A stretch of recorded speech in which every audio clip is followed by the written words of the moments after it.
Saudara, Kejaksaan Negeri Konawe Selatan menetapkan sidang perdana terhadap kasus guru honorer Supriyani akan digelar pada Kamis besok pukul 10 waktu Indonesia Tengah. Sidang perdana terhadap Supriyani, guru honorer di Konawe Selatan yang dituduh menganiaya seorang anak polisi, akan digelar pada Kamis besok. Sidang perdana akan berlangsung dengan agenda pembacaan dakwaan. Sidang akan berlangsung di Pengadilan Andolo pada pukul 10 waktu Indonesia Tengah. Semangat Bu, semangat ya Bu ya.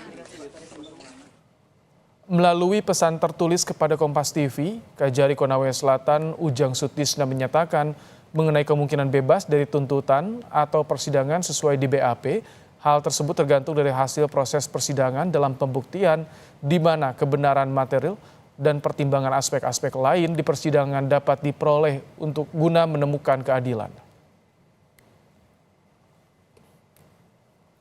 Terkait kasus guru Supriyani yang jadi tersangka usai dituduh melakukan kekerasan kepada seorang anak polisi, Kabid Humas Polda Sulawesi Tenggara memastikan Kombes Iis Christian membantah ada permintaan sejumlah uang dari pelapor yaitu Aibda Wibowo Hashim. Polisi menurut Kombes Iis juga terbuka untuk membuka ruang penyelesaian kasus lewat restoratif justice. Dalam penanganan perkara ini, sebagaimana yang beredar di media, bahwasannya pelapor meminta sejumlah uang kepada terlapor. Dalam kesempatan ini, kami tegaskan bahwa itu adalah tidak benar dan merupakan sebuah hoax.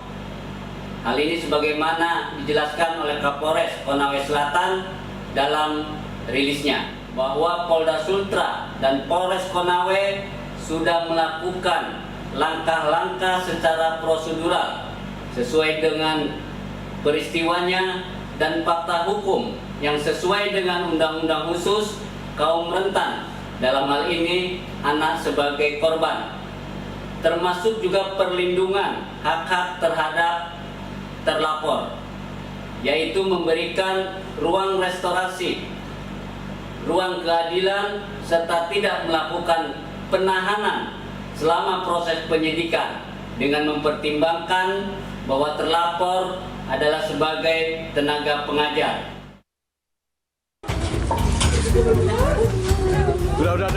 Isak tangis rekan sesama guru menyambut Supriyani usai Kejaksaan Negeri Konawe Selatan mengabulkan penangguhan penahanan terhadap dirinya.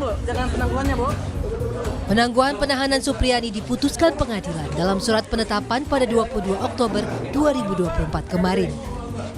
Majelis Hakim menilai Supriyani masih memiliki seorang anak balita yang perlu diasuh. Atas kasus yang menimpanya, Supriyani kembali menegaskan jika dirinya tidak melakukan perbuatan yang dituduhkan terhadapnya. Terima kasih banyak teman-teman. Mudah-mudahan sini ada hikmah yang saya dapatkan. Tapi memang Bu, Ibu tidak mengaku dengan perbuatan itu Bu? Tidak Pak, tidak. Kuasa hukum Supriyani, Andre Darmawan menyebut berdasarkan klarifikasi terhadap sejumlah guru di sekolah yang sama, tidak ada saksi yang menguatkan jika Supriyani melakukan penganiayaan terhadap anak pelapor. Apalagi Supriyani dengan anak pelapor tidak berada dalam kelas yang sama. Kelas 1 itu kan adalah kelas dari Ibu Lilis. Nah, keterangan Ibu Lilis bahwa Ibu Lilis itu dari sejak jam 7 sampai jam 10 itu tidak pernah meninggalkan ruang kelasnya. Oke. Nah, kemudian kalau jam 10 yang dituduhkan, menurut Bu Lilis bahwa itu kan kelas anak kelas 1 SD.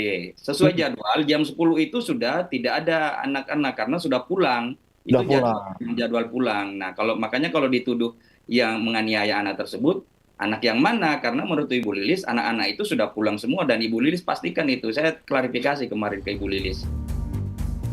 Sebelumnya, Aibda Wibowo sebagai pihak pelapor menyebut jika Supriyani telah mengakui perbuatannya terhadap anaknya yang bersekolah di SD Negeri 04. Dan yang bersangkutan sudah mengakui semua perbuatannya. Seperti itu. Dan saya tanya kembali ke pelaku, apakah betul kamu sudah akui? Apakah betul kamu melakukan? Sambil menangis itu dia bilang iya. Supriyani merupakan seorang guru honorer di SD Negeri 04 Baito, Kabupaten Konawe Selatan.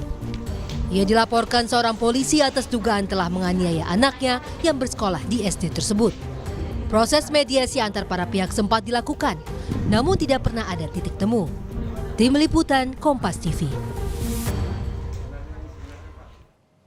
Kasus dugaan penganiayaan oleh guru honorer di Konawe Selatan akan dimulai disidangkan esok dengan agenda pembacaan dakwaan. Bagaimana Kejaksaan Agung menyikapi sorotan publik terhadap kasus ini?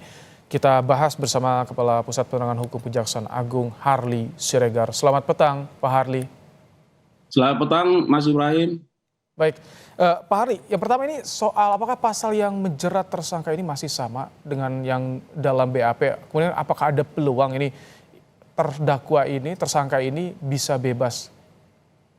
Baik, saya kira sebelum saya menjelaskan itu, saya harus jelaskan dulu pengaturan hukum acara kita terkait soal sistem peradilan pidana kita ya, supaya tidak bias. Nah, berdasarkan surat pelimpahan perkara ke pengadilan ya, nomor 1704 tanggal 15 Oktober 2024 dan surat penetapan dari Majelis Hakim Pengadilan Negeri Andolo nomor 104 ya, sudah menetapkan persidangan itu tanggal 24 Oktober, berarti besok. Artinya bahwa kewenangan menahan, mengadili, memeriksa tentu ini sudah menjadi kewenangannya pengadilan. Nah, itu dulu yang pertama. Nah, yang kedua, apakah terbuka peluang terhadap saudara Supriyani ini terdakwa akan dinyatakan bebas? Tentu sangat tergantung kepada proses pembuktian yang ada di pengadilan nantinya. Mengapa? Karena apakah sesungguhnya bahwa fakta-fakta yang akan terungkap di persidangan sama dengan fakta-fakta berkas perkara. Nah ini, jadi apa yang disampaikan oleh Kajari itu saya kira benar, bahwa kalau kita mau menuntut bebas tentu nanti harus dilihat apakah memang bahwa fakta-fakta yang terungkap di dalam persidangan ini sesungguhnya tidak sama dengan fakta-fakta di dalam berkas perkara. Mana fakta-fakta dalam berkas perkara?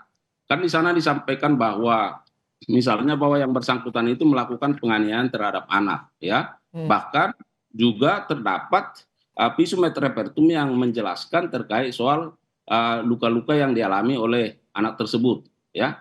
Nah, termasuk bagaimana laporan sosial yang disusun oleh pekerja sosial tenaga kesejahteraan bahwa terdapat indikasi yang kuat bahwa hal tersebut dilakukan oleh terdakwa. Nah, tetapi inilah nanti yang harus diungkap di dalam proses persidangan. Itu fungsinya persidangan yang terbuka ini.